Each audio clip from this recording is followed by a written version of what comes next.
Shalom everyone, and all praises to the Most High Yahuwah Alua, and unto our done and Savior Yahushua Mashiach. Welcome to another episode on Yashara Discovery Channel.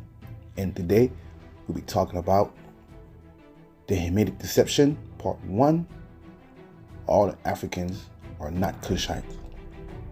Because, there's been a claim made by various groups, such as Christian apologists and even Islamic apologists, and even theologians and historians of the 16th century, if I'm not wrong, that all descendants of sub-Saharan Africa are Hamites or Hamitic stock. And even further than that, recent Christian scholars are trying to prove that all sub-Saharan Africans are in fact Kushites. Now let us see if scripturally that's true, genetically it is true, and historically it is true, because we can prove it wrong. We can falsify it. So without further ado, let's get into it. Therefore, it is important to prove the ancient Israelites were not Negroes to refute this theology. Fake black Israelites claim they descend from Noah's son Shem. Shem's son Arphaxad was the ancestor of the Hebrews and Israelites. The question is if Arphaxad's later Hebrew and Israelite progeny were indeed Negroes, as fake black Israelites claim. We will demonstrate they were not. Now, Noah had another son named Ham, and Ham's son Cush was actually the true ancestor of the Negroes or Africans, including fake black Israelites of today. Ham's son Cush was the ancestor of the Kushites. The Kushites who inhabited the land of Cush were the ancient Negroes. This land also went by the name of Nubia or Ethiopia in ancient times. Although fake black Israelites quote an outdated and mistaken Zondervan Pictorial Bible Dictionary to say that Ham did not produce the Negroes, the fact is that book nowhere says the Negroes come from Shem. In fact, this book denies that and says Shem was the progenitor of the Semitic race. And plus, modern high-level scholars affirm that Ham's son Cush was indeed the progenitor of the Negroes. For example, in his study of ancient peoples in the work From Every People and Nation, biblical scholar J. Daniel Hayes observes, the Kushites were clearly black African people with classic Negroid features. Thus, Ham's son Cush was indeed the progenitor of the Negroes. Noah's son Shem was not. The same work goes on to explain. W. Hayes writes in the Cambridge Ancient History that the art of Egypt clearly identified the Nubian Kushite group as Negro. Other physical features are discussed in the ancient sources as well. The Kushites were described as having not only black skin, but also flat noses, thick lips, and woolly hair.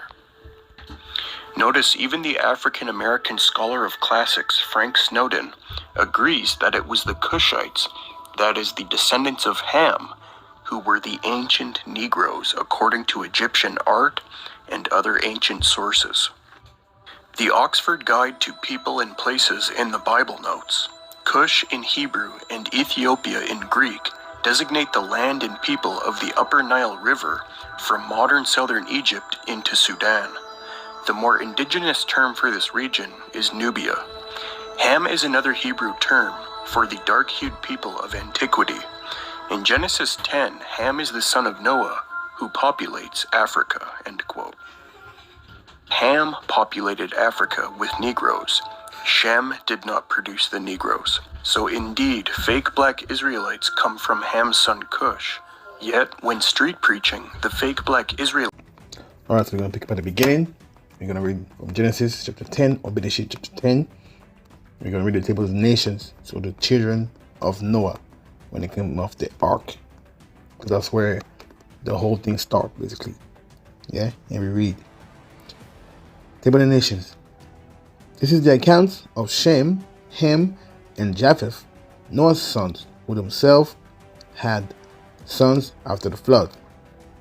Let's start with the Japhethites. The sons of Japheth. Gomer, Magog, Madai, Javan, Tubal, Meshech, and Tirash. Sons of Gomer, Ashkenaz, Riphat, and Togemah. Sons of Javan, Elishash, Tarshish, the Kushites, and the Rodanites. From these, the maritime people spread out into their territories by their clans within their nations, each with its own language. You see the Hamites right here. The sons of Ham, Cush, Egypt or Mizraim, you want, Put, and Canaan. Sons of Cush, Seba, Havilah, Sabtat, Ramat, and Sabteka. Sons of Ramah, Sheba, and Dedan. Cush was the father of Nimrod, who became the mighty warrior on the earth, and he was a mighty hunter before Yahuwah. That is why it is said, like Nimrod, a mighty hunter before Yahuwah. The first centers of his kingdom were Babylon, Uruk, Akkad, and Canaan in China. From the land he went to Assyria, where he built Nineveh, Rehoboth, Kalash, and Resent, which is between Nineveh and Calah, which is the great city. Egypt was the father of Mizraim, or the father of the Luddite, Ammonite, Lebiite, Nuftutite, Padruzite, Kalushites, from whom the Philistines came, and Kapharites. Canaan was the father of Sidon, his first son, and of the Hittites, Jebusites, Amorites, Gerizzites, Hittites, Archerites, Sinites, Arvadites, Zemarites, and Hamathites. Later, Canaanite clans scattered, and the borders of Canaan reached from Zidon towards Gegar, as far as Gaza, and then towards Sodom, Gomorrah, and Adman, and Zebulun, as far as Lasha. These are the sons of Ham by their clans and language in their territory and nations. Semites, or Shemitic people. Sons were also born to Shem, whose older brother was Japheth. Shem was the ancestor of all the sons of Eber. The sons of Shem, Elam, Ashur, Apharax, Lud, and Aram. The sons of Aram, Uz, Hul, Gether, Meshech. Arphaxad was the father of Salah, and Salah the father of Eber. Two sons were born to Eber. One was named Peleg, because in his time that the earth was divided, his brother was named Joktan. Joktan was the father of Umdad, Selef, Hadavimev, Jaresh, Adorash, Uzal, Tikal, Ubal, Abimael, Sheba, Ophrim, Avila, and Jobab. All these were the sons of Joktan. The region where they lived stretched from Meshat towards Sephar, in the eastern hill country. These are the sons of Shem by their clans and languages, in their territories and nations.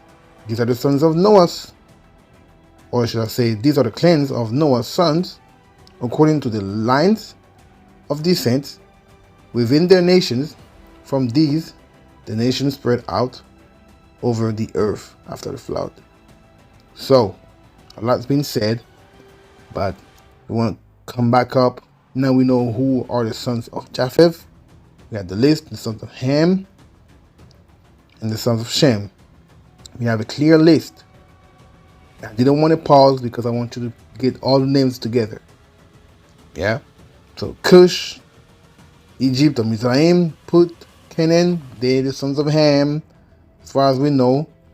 Then Gomer, Magog, Madai, Javan, Tubal, Meshech, Tirash, the sons of Japheth. Gonna slow down. Elam, Ashur, Arphaxad, Lud, Amar, Eber if you want to as well. All of these sons of Aram, these are the sons of Shem. And Shem is the lineage of the Israelite. All down to Abraham, Isaac, Jacob, and all that. So now we know who is who, what does what. But the central thing is that they're all sons of Noah. So they're all family. They have the same mom, same dad. They're the same family. That's going to be crucial for you to understand what the hypothesis that some of these people are trying to claim that you just saw. So now let us dismantle the whole lie. So now I'm going to show you why it's important to educate yourself on African history, and when it's important to educate yourself on anything that has to do with Africa if you want to make any claim, because these people, they're not educated. That's for sure. That's one. And when you're making this bold claim and bold statement that all of the sub-Saharan Africans are Kushites, then you need to substantiate this assertion, because that is an assertion for sure. Now, list of ethnic groups of Africa. Yeah? And we read from here. The ethnic groups of Africa number in the thousands, which each population generally having its own language or dialect of language and culture. The ethno-linguistic group includes various Afro-Asiatic, Khoisan, Niger-Congo, and Nilo-Saharan populations. Now they give you sort of a map, and they're saying that this map was made in 1996. Yeah, and now they give you the whole list right here. Afro-Asiatics, Hamitic, Berber, Kushites, Semitic, Ethiopian, Arabic. We can take out the Arabics if you want on the Berbers of this equation and concentrate only on the quote-unquote dark-skinned, black people. Yeah? And we continue. Hausa, Chadic, Niger, Congo, Bantu, Guinea, and then they give you Voltaic, Niger, Kwakru, Western Bentuid, Atlantic, Central Bentuid, Gore, Senufo, Eastern Bentoid, Southern Bentoid, Mande. We go down, Nilo-Saharan, unity debated as well, because it's not a consensus what we're reading right here. Yeah, so even these people, the anthropologists and all that, they're not saying definitively that is what it is. But these Christians, quote-unquote apologists, these white theologians, since they have the truth according to them, then what they're saying must be true. Not because the word of the Most High said it, not because the evidence points out to that, but because they're saying it. And that's my problem, because when you're making these definitive, statements, then you need to substantiate that. Let's continue. Say Nilo-Saharians, Nilotic, Central Sudanic, Eastern Sudanic, Kanuri, Songhai, Khoisan, and then we can even take them out of the equation, the Malayo-Polynesian if you want to, because they basically, we have a lot of evidence that they come from, somewhere around Indonesia and Malaysia and stuff like that, and then it came down to what we now call Madagascar, right? And you see right here, Melo-Polynesian, Malagasy, yeah, and Indo-European Afrikaners. Okay, yeah, and let's continue to read. Right here, the official population count of various ethnic groups in Africa is highly uncertain, both due to limited infrastructures to perform census and due to the rapid population growth. There have been also occasions of deliberate misreporting in order to give selected ethnicities numerically superiority, as in the case of Nigeria's Hausa, Fulani, Yorubas, and Igbo. So basically they're saying sometimes when they did, these reports or whatever, people messed up with it to give more numbers to certain tribes to say, oh, therefore they are the majorities and stuff like that, or to make them less. So it's not even a consensus. It's not even something that's always definitively for sure. But at least we can pinpoint and we can see, okay, there are different groups. And the reason why I'm showing you this is because, as you saw in the video, they are claiming that all of us in sub-Saharan Africa, yeah, and I know some of you don't want to count yourself, but even Black Caribbeans, Black Brazilians, Black Americans, all of that, yeah, all of us, we're the Kushites. That is ludicrous. That's not even supported by history, no anthropology, no genetics. At one point, all you have is these white theologians, or even these quote-unquote black scholars that are making this assertion, which you can't even substantiate it. in the first place. I don't even need to read this document to show you that it's completely false to say that every single one of us in sub-Saharan Africa, quote unquote black people, we all descend from Kush. At least, if you was to say that every single African comes from the line of Ham, Egyptians, Libyans, or should I say Put, Mizrahi, and all this stuff, if you was going to say that, I have no problem with that. Now we can rock around that and see if it is true, and then see if it is supported by history, culture, and all of the above. But to say that we are only one group, you want to single us out, that's one. Because you have an agenda. Because they know for sure, if they're starting to say that we are all Hamites, not just Kushites, but Hamites, / could be the Egyptian, could be the Canaanites, could be the Puthites, yeah? Then they have to give some explanation, because in the scriptures, we see that the ancient Israelites or the Shemites are often mistaken to be Egyptians. We're going to continue to read right here. Completely ludicrous.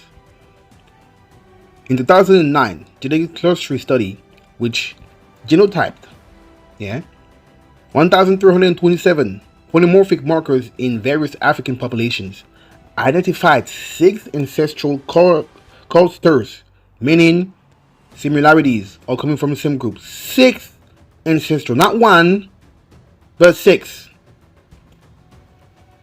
The clustering corresponded closely with ethnicity, culture, and languages.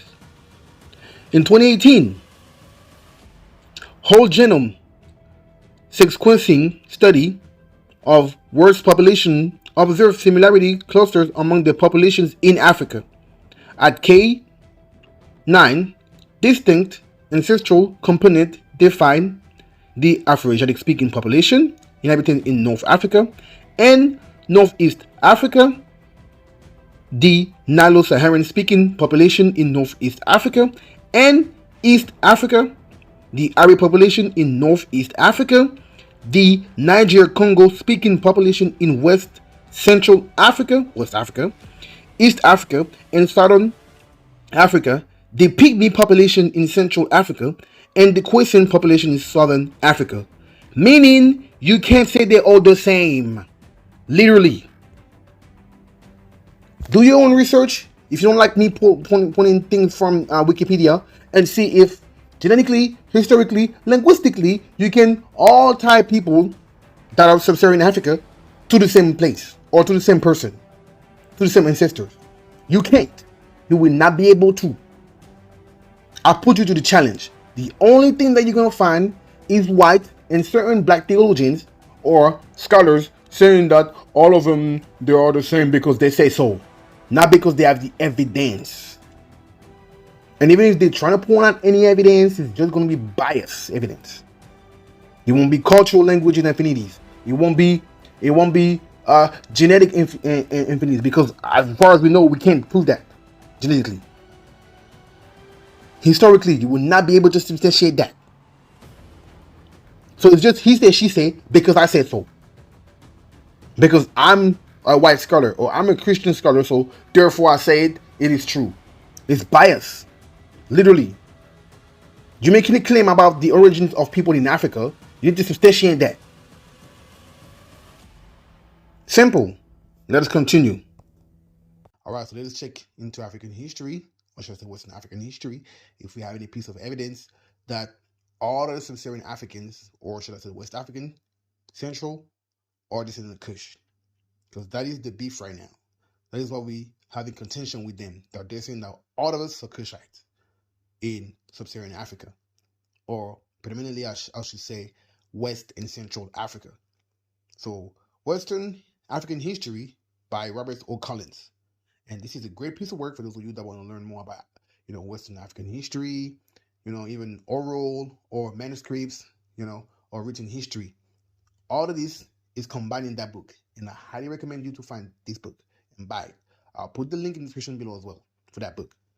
All right. So now we're going to go to the first page of the book. Western Central Sudan. Page 3. And we read. We're going to start from here.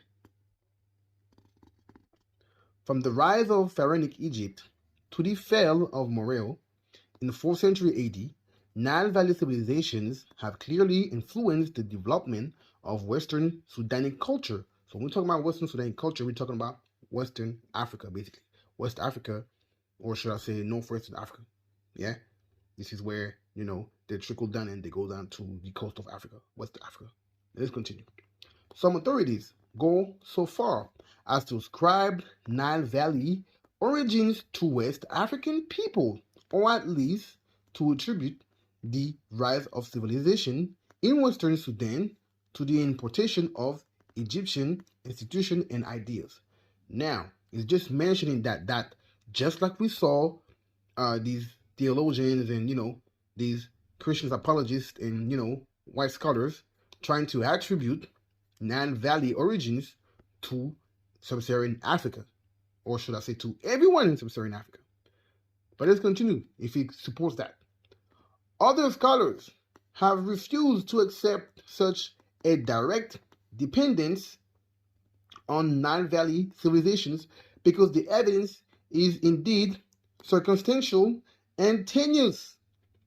So all the historical evidence that we have, cultural evidence that we have, it can't show that every single person in West Africa and even in Central Africa is a Kushite.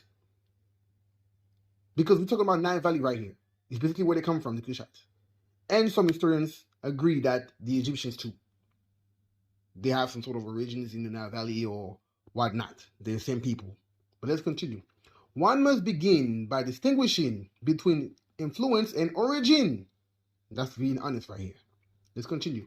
Most authorities agree that Egyptians' influence probably traveled west, but this does not, let's go up, mean that the West African people migrated from the Nile Valley as they are Nilotic or Cushitic.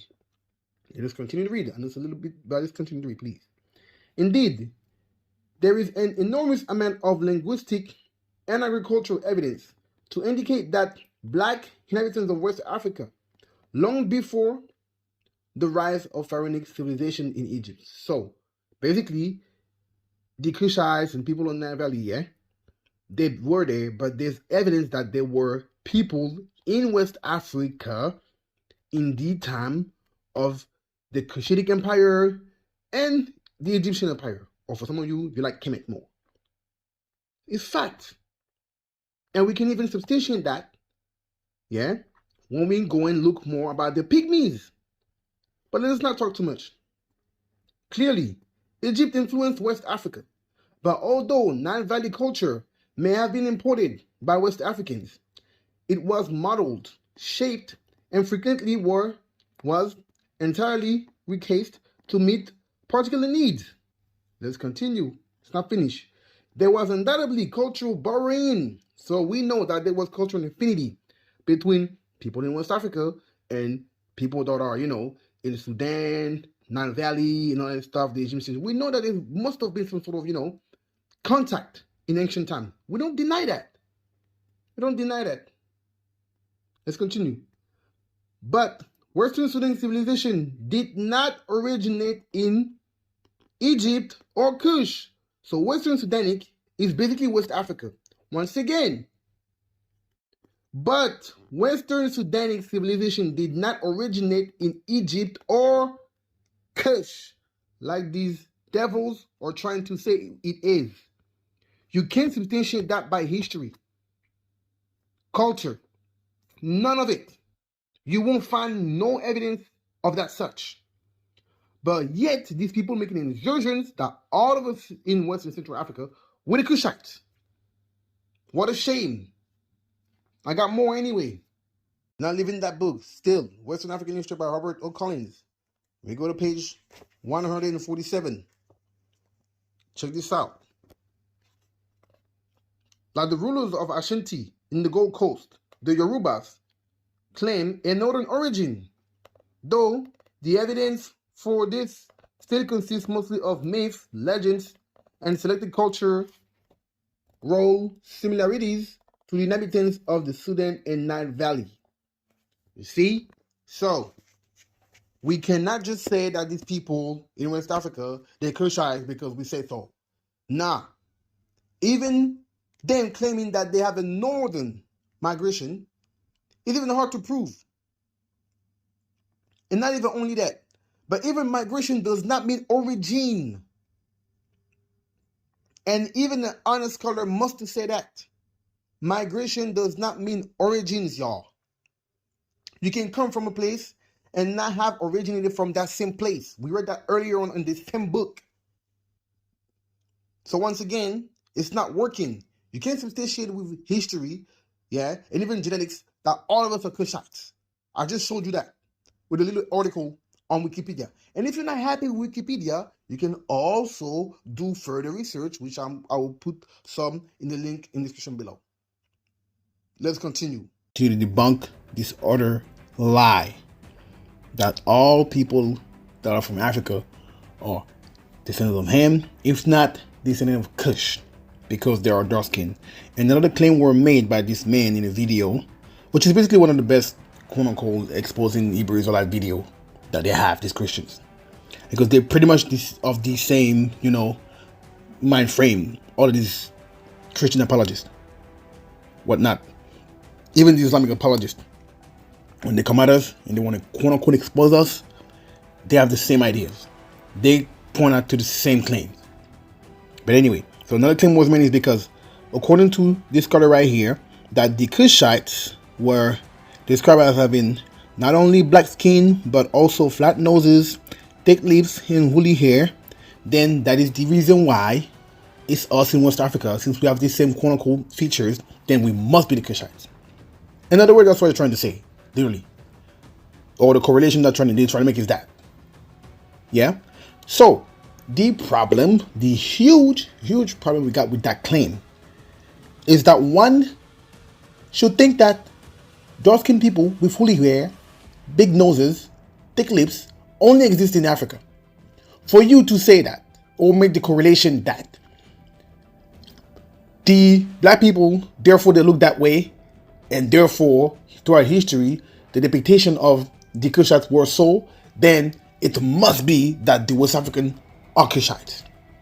Because you got to follow the argument to this logical conclusion. Since they're saying that the Kushite was depicted as looking just like the West African people, then therefore they are Kushites. Now the problem with that is that you will think, or you will have to think, or one will have to think that on the whole earth, the only people that have black skin, thick lips, and all that, they are only in Africa. You must think that. Now we have a huge problem because somewhere else in the world, we got the same phenotypes. Left. Our reports from India. The Jarawas want to have self-rule over their land to preserve their traditions. The Indian government seems more concerned with developing tourism. And the risks, well, it could turn the Jarawas' lifestyle into a human zoo. Alexandre Durance has this. Meeting the Jarawa is not a task for the faint-hearted. They live on one of the largest islands of the Andaman archipelago off the coast of India. There are no more than 420 of them. Reaching them means trekking 115 kilometers across their reserve. After walking for several days, we finally made contact.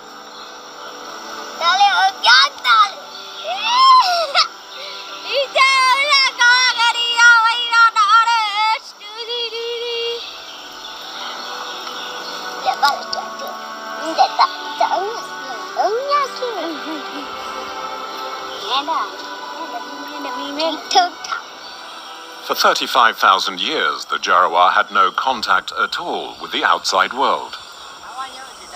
Let's see who can shoot the furthest.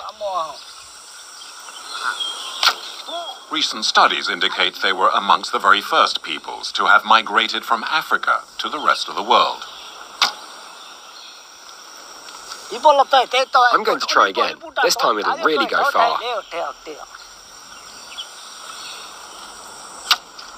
In theory, the Jarawa Reserve is protected by the Indian Army, and access is prohibited. But since 2012, contact with Indians living on the other side of the island has increased. Now, tourists and poachers are threatening their fragile way of life. More than once, tribesmen have traveled to meet with the authorities.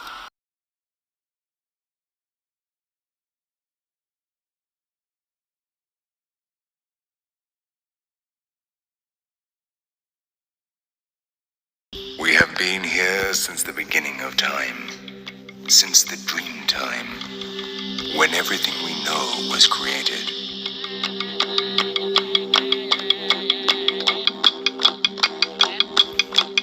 My people know how to sing each and every place of this sacred country, while we contemplate Ji, the sun god.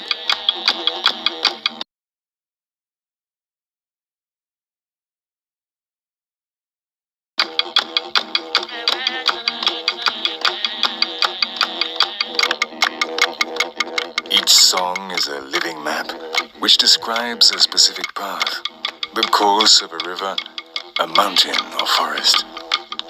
If you brought together all these songs which are passed down from generation to generation, and which come from dreams, we would compose the map of Australia.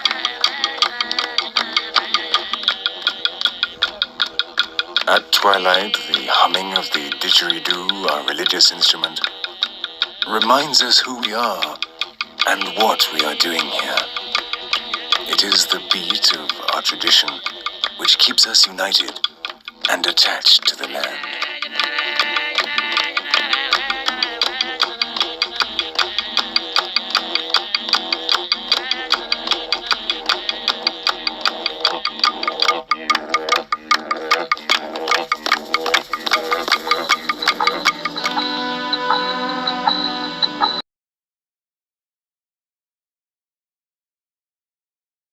Along the Sepik River in Papua New Guinea, a group of initiates is about to enter the final stage of a long and arduous ritual. For 6 weeks, they've been locked away in the hut known as the Spirit House. They range in age from 11 years old to more than 30. There is no set age for the rite, but no one can have full status as a man until he's done it. And the hardest part is still to come. The initiates will be scarred with the mark of the crocodile.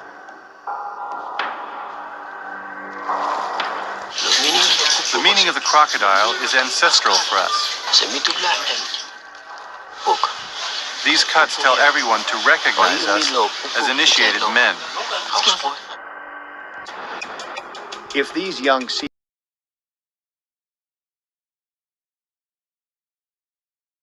as to whether there is a close genetic relation between them or not. There is also much debate as to whether or not they are of distant African origin, with inconclusive results. While some Negrito communities live in relative isolation, others have become assimilated with the general populations of the countries they are from. The term Negrito is the diminutive form of the Spanish word negro, therefore meaning little black man. The name originated from 16th century Spanish missionaries working in the Philippines, and over time became the popularized but clumsy term to refer to people of various ethnicities who were of diminutive stature and dark skin.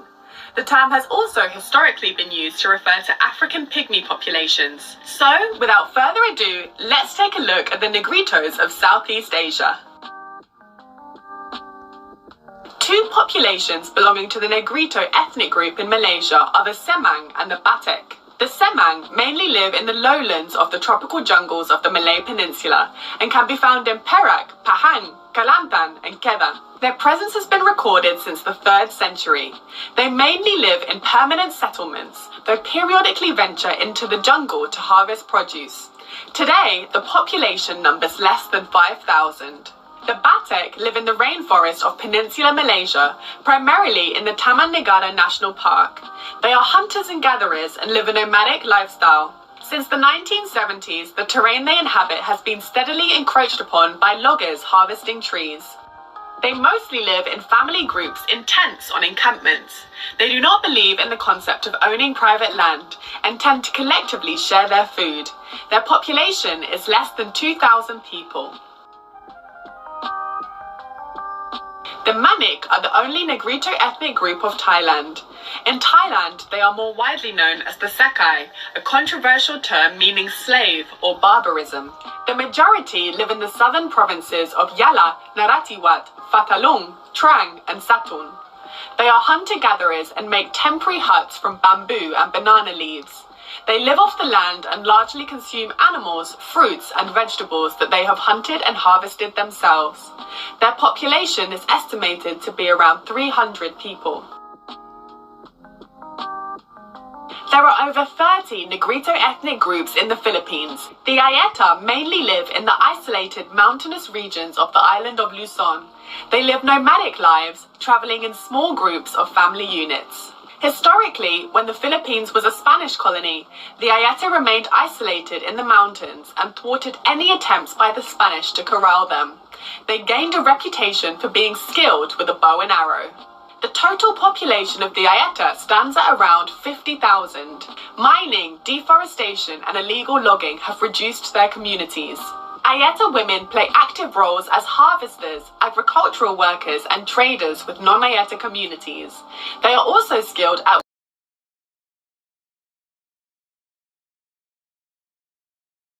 most of Southeast Asia being connected in a giant landmass known as Sundaland, and New Guinea, Australia, and Tasmania being one land known as Sahul. Therefore, it was likely a much easier journey for ancient humans to travel from Eurasia into Oceania in the past than it would be in more recent times, with rising sea levels cutting these lands into smaller islands, which is why the Oceanian gene pool was so isolated from the rest of humanity for so many tens of thousands of years. In fact, among non-African descendants, indigenous Oceanians have one of the most untouched genomes, also being the most genetically disparate from sub-Saharan Africans, despite a seeming overlap in appearance of the two groups. The people who remained in Sahul, or New Guinea and Australia, would become the modern Papuan and Australian Aboriginal tribes we see today, while those who remained in Sundaland would slowly be encroached upon by migrants from East Asia to the north, being driven into the mountains of various islands throughout Southeast Asia, and when first encountered by Spanish explorers were coined the Negrito, or little black people, due to their small stature and darker skin when compared to other Southeast Asians. Negrito peoples include a scant handful of peoples in the Philippines, Peninsular Malaysia, and even Thailand. And it's rather incredible to think that before the migration of East Asian groups, these people were actually the original inhabitants of all of Southeast Asia, even the mainland. And modern Southeast Asians show varying levels of admixture from this original people, which explains the difference in appearance and complexion with East and Northeast Asians like the Chinese or Koreans.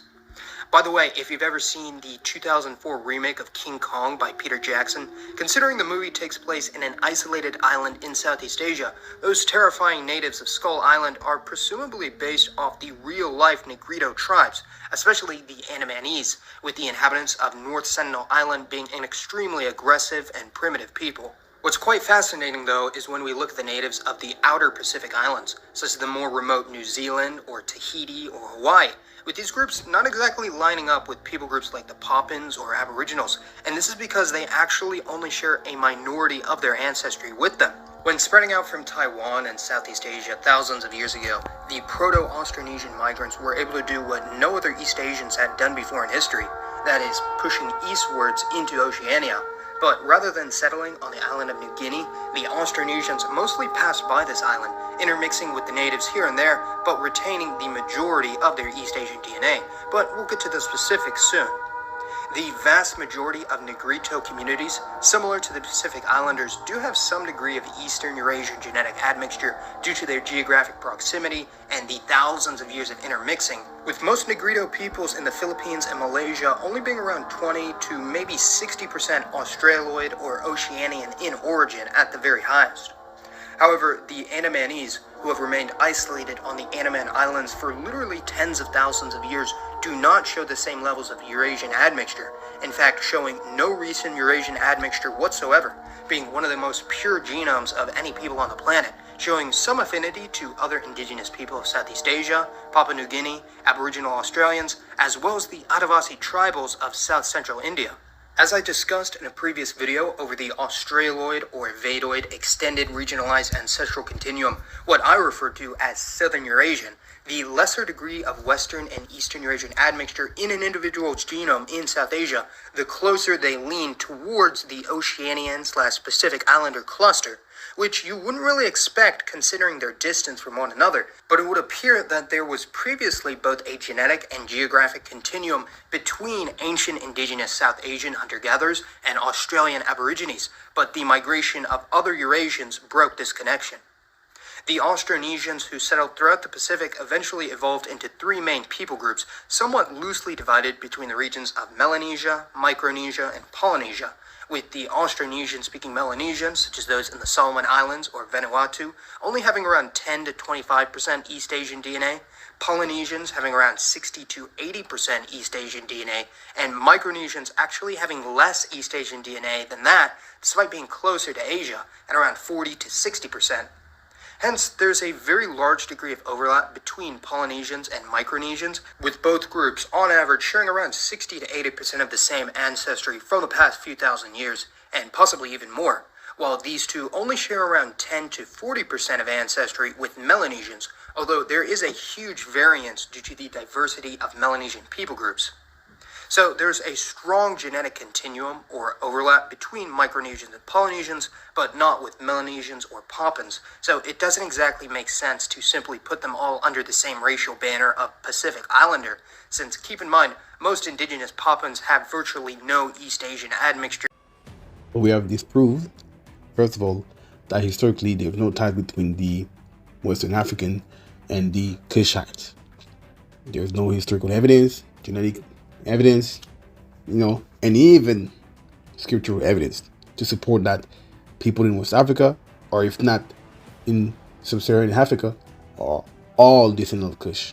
Now, after this, that we demonstrated that it's not possible for everybody in Southern or Sub-Saharan Africa to be descendant of Kush, we've also demonstrated that outside of Africa, there are people that resemble the phenotypes, or the traits, physical traits of what they call the Kushites, i.e. thick lips, flat noses or big noses, whatever you can call it, and dark skin. We've demonstrated that throughout all the world, Southern Asia, Oceania.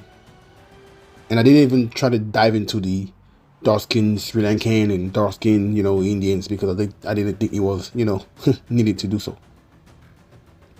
So now that we've exposed that, one can only conclude that it is possible for the sons of Noah to, one, have all been dark skinned, or two, some of the other sons of Noah other than Cush or other than Ham also have dark skin in their lineage.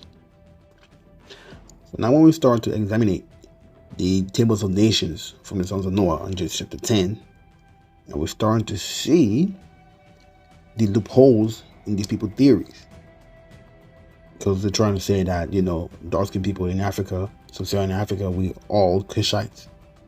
But then right here, they're trying to say that, the sons of Ham, Southwest Asia, Canaan, and Africa. And then, Middle East Shemites. Yeah. And right here, Europe and Asia. And then the son of Japheth. Now, they were trying to say that all of the Kushites is all of Sub-Saharan Africa. We demonstrated that it's not possible. So we can sweep that under the rug. Now, we demonstrated also that there are other dark-skinned people other than or outside of Africa. As far as Oceania, we're talking about, further down Asia. After Asia, Oceania, Australia, New Zealand, the indigenous over there, they're dark skinned. There's no way around it.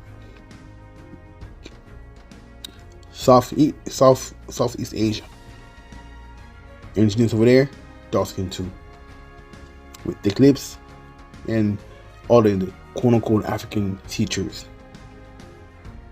Now, the problem with their theory is that one should only assume that the only dark skin of the sons of Ham is Cush. Now, there's a problem with that. In general, when someone comes from a family, any of you watching this, you know what I'm talking about. When someone comes from a family, most times they have the same phenotypes. Now the problem is that they are claiming also that the Canaanites are not black and that the Mizrahi or the Egyptians are not black. So you see the problem right now. So it's like they're trying to single out black people as just being the Kushites. So basically, you just get to be the Kushites. Don't ask anything else. The Kushites are dark skin. You should be happy that you got dark skinned people in the Bible.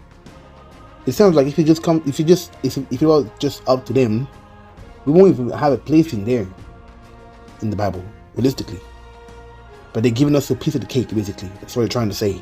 You get to be the Kushites. You see the rationale right now? Because Egyptians, which are the sons of Ham, the brother of Cush, all of a sudden, they're not dark skinned. They're not black. They don't even mention Put, because it's non-existent to them. The Canaanites, a lot of infinities with the Israelites. They don't even mention the Canaanites as being black. So we left with only Cush, according to them. So we're trying to go to their worldview.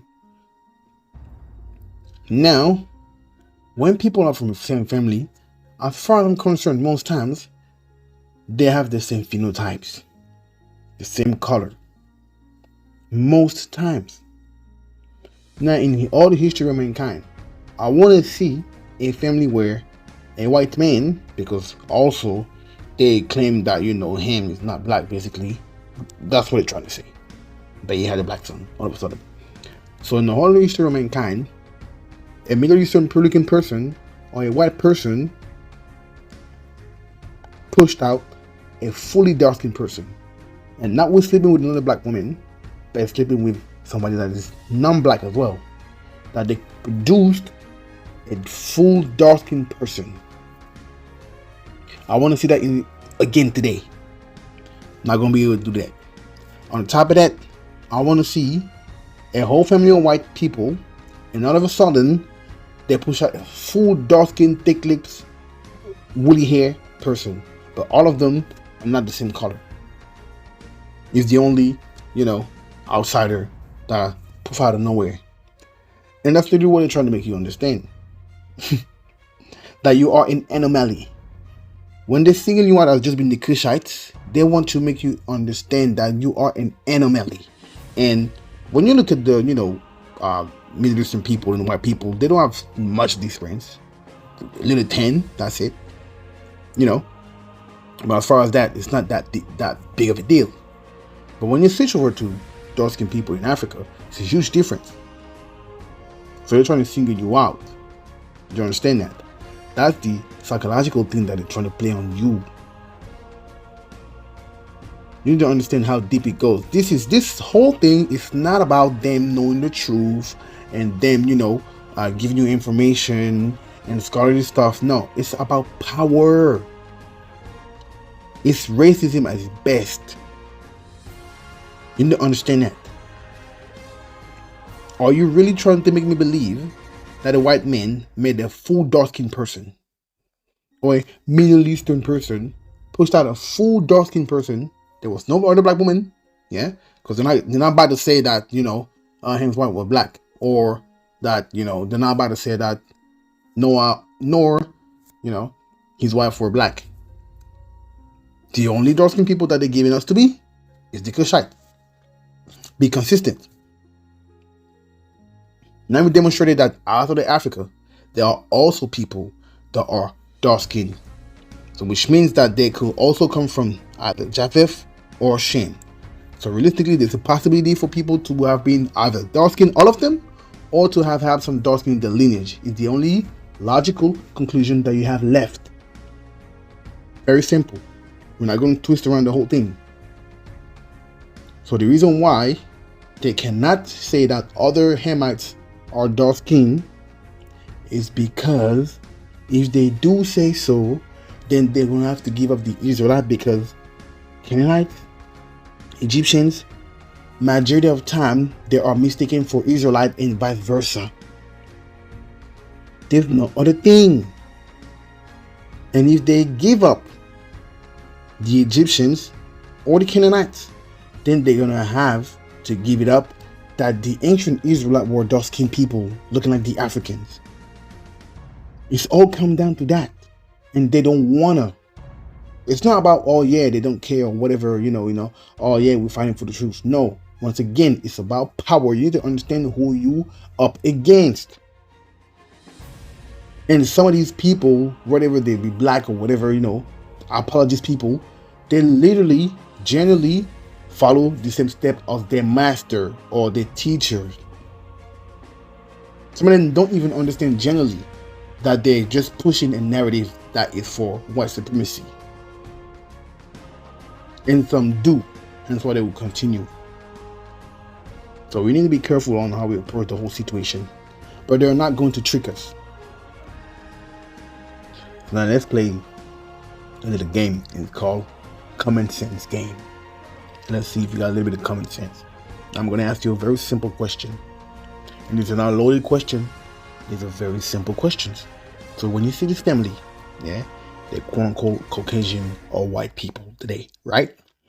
So I'm going to ask you a very simple question. Could these two people right here, both of them, have dark-skinned children? Is it possible for them two to lay together and to push out a full dark-skinned man or women? In other words, somebody looking like that. Is it possible for these two to do this? Yes or no? If you answer something different than what I think you should answer, then I think you need medical assistance. For sure. Let's continue. So now, since y'all want to claim that the ancient Israelites and everybody were looking like the Middle Eastern people, olive skin, although olives only come green and black. But I digress.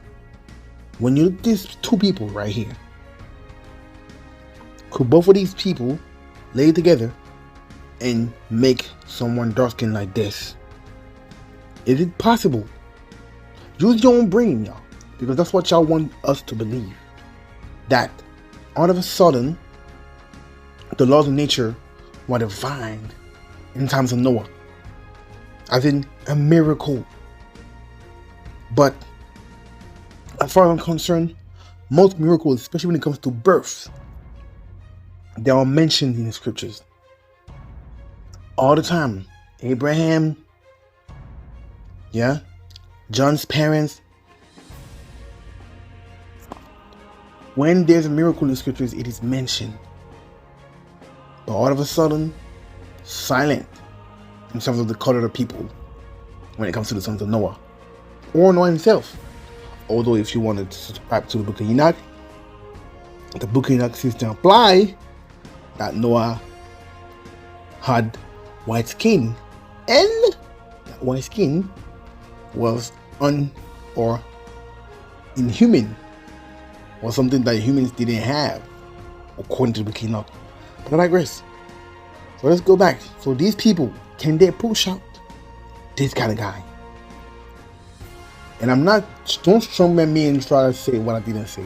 I didn't ask you if a black person slept with a white person, or if a white person slept with a black person, or a Middle Eastern person with a black person, or whatever. No. I'm asking you, these quote-unquote Middle Eastern people, can they make this man right here?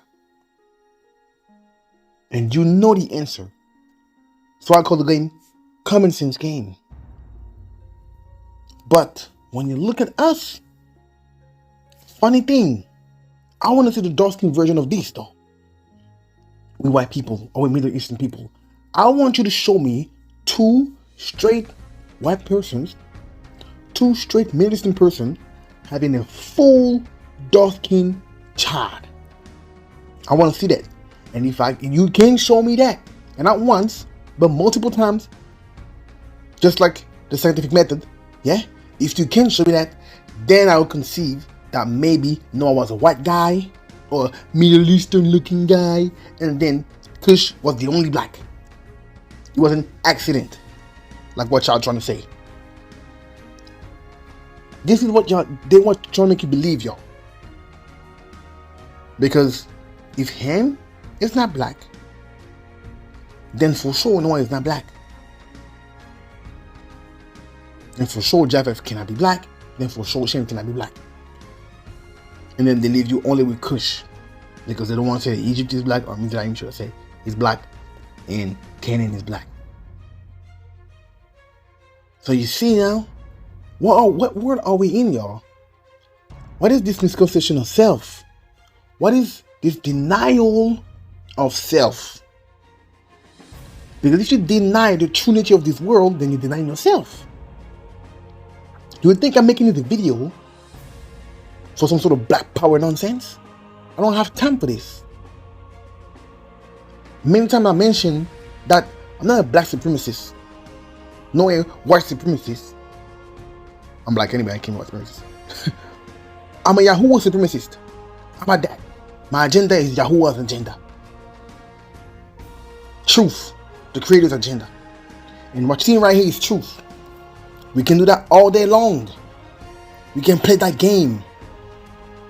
You maybe know personally pale people that are from Africa. You've met them on the street. Thick lips, big nose, like you're trying to say, yeah? We want to talk about the Kushites. But with pale skin. Looking like a black person, but with white skin. Quote unquote. What is this denial of self, y'all? So if you can't do that, if you can't show me this same version of people, but with white people and them having dark-skinned people, then I'm not buying your story of Noah being white, or Middle Eastern, or even the Israelite being white. It's not working. Because as far as I can see, it seems that the ancient people should have been, or could have been, or actually were dark-skinned.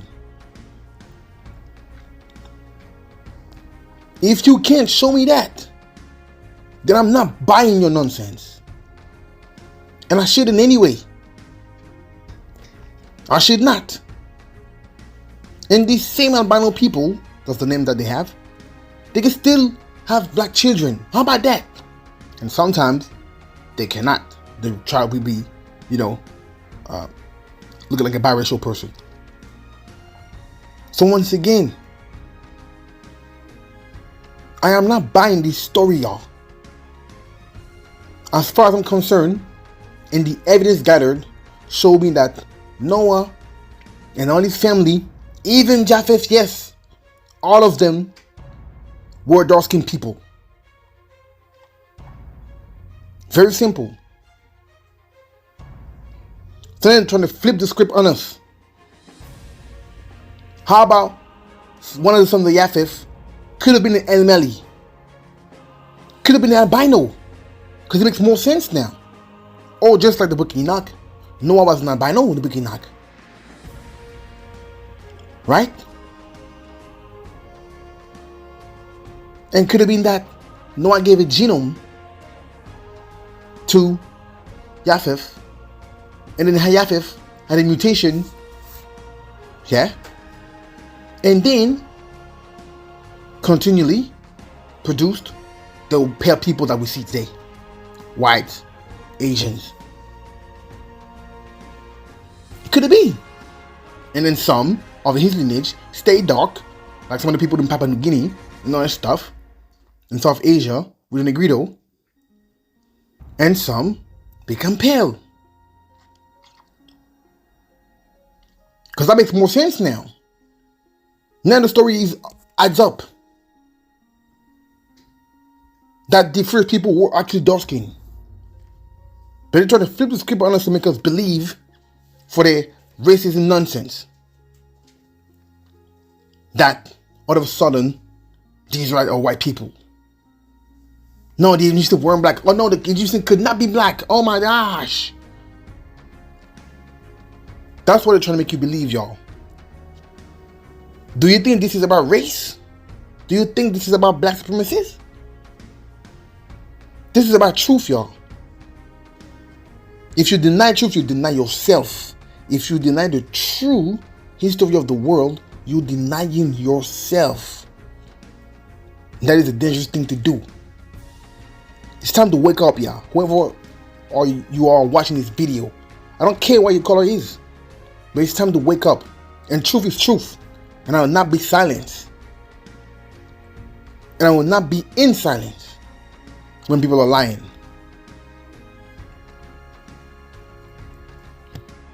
Alright, so we're going to the end of this video. And, you know, it's only part 1. And for part 1, I just wanted to touch on, you know,